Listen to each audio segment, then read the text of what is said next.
All right, let's call this Mixolydian Mode 3. And what we covered in the first two videos was basically just one chord and how to look at that one chord and the colors of that chord. Some of the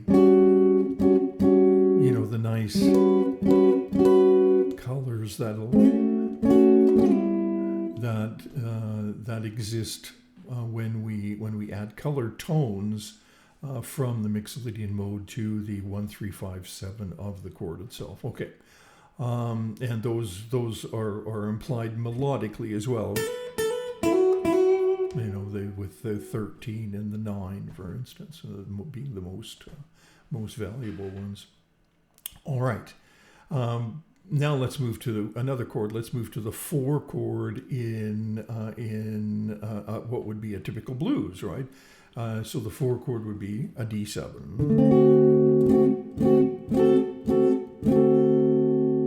And so underneath that D7, we have the Mixolydian mode.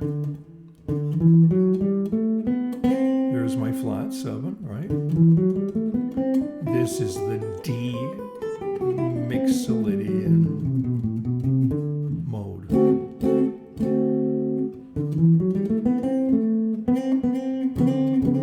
There's the flat 7.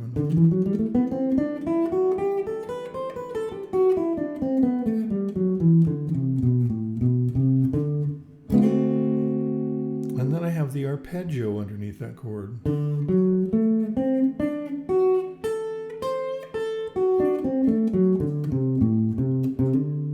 Exactly the same material that I had with the A7, right? Okay, now what I'm getting at is that what happens when you change chords, right? So if I'm in the key of A and I'm playing the 1 chord, I can improvise. Now what happens when I go to the 4 chord? What happens is I'm playing a different chord. Therefore, I'm playing a different arpeggio. Therefore, I'm thinking in different scale tones as well. Right? The blues really is about tonal platforms. You get a ton of time to play over a simple tonal platform. In some cases, you get a whole 4 measures to play on. Over the 1 chord, right? So you're going to want to establish, the chord and have some material that you can use. But when you change chords, you don't stay in the same key. You don't stay in A Mixolydian, right? Which you had with the A chord, because the A7 chord, because not all of the notes will work on the D7 chord. So we go to a D Mixolydian mode, and then use that or the D arpeggio. Now I'll show you what I mean. I'm going to play just a blues, and I'm going to change to that 4 chord, right? So let's say 1, and I'll show you how this works and what I'm thinking. 3, 4, 1 chord.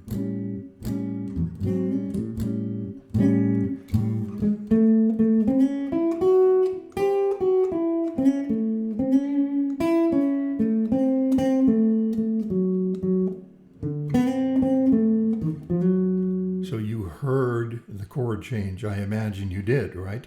Even though I was playing individual notes, I was arpeggiating, no longer thinking in A, but now I'm actually thinking in a new key. I'm thinking in the key of D Mixolydian, and I'm using, in this case, the D.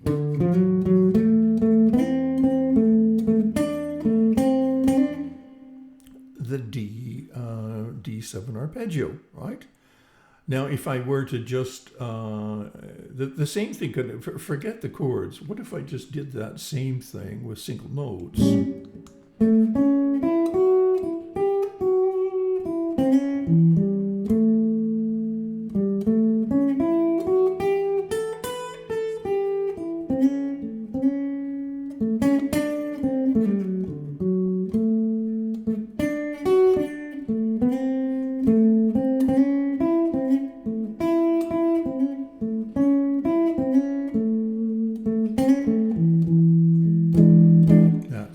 5 chord, but you very, very clear. We're not ready for the 5 chord.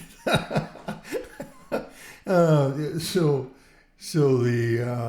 you can very clearly hear when the chords change, and that's what makes it cool. That's what makes this style and this approach to improvising in a blues, or you can use the same approach in any style really.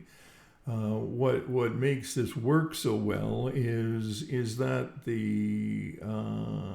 you're changing the tonal platform. You're playing a chord that an arpeggio and a scale. You're thinking in the key of the moment. In other words, you're treating each chord in a blues, in this case, as if it were a new key, and it works great. It requires more work, but it's got a way more depth in both harmonically and melodically.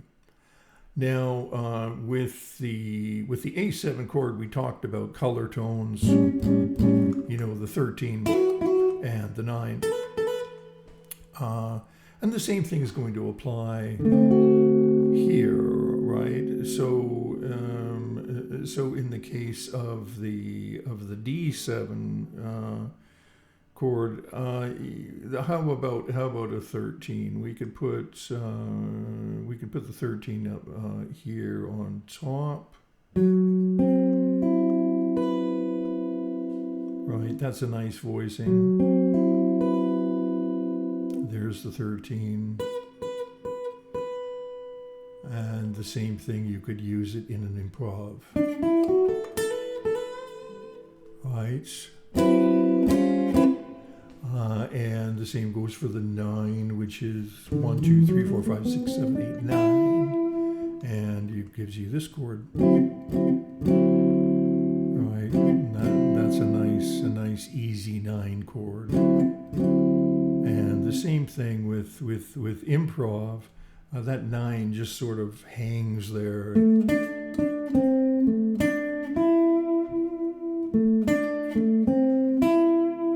Oh man, that is such a sweet note.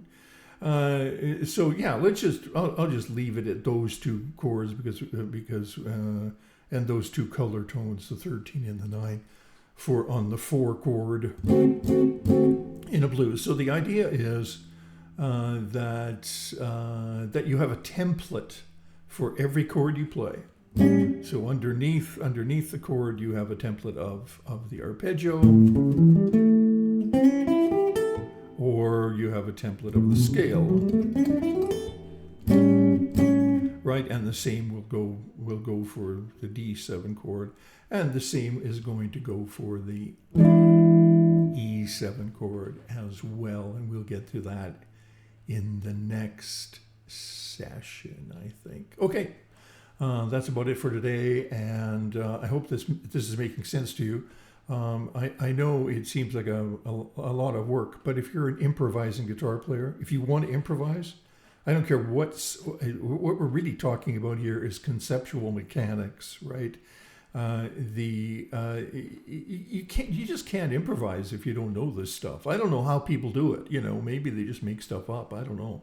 But one would think that you would know. You would understand the underlying harmony and the underlying fretboard mechanics. The vertical playing when you're improvising over a chord. This applies to the entire fretboard. So there's a lot in the way of conceptualization here, as well as a lot of material that you can learn. And I think that's about it for today. Thanks for stopping by. And the next video in this series is going to be called Mixolydian Mode 4.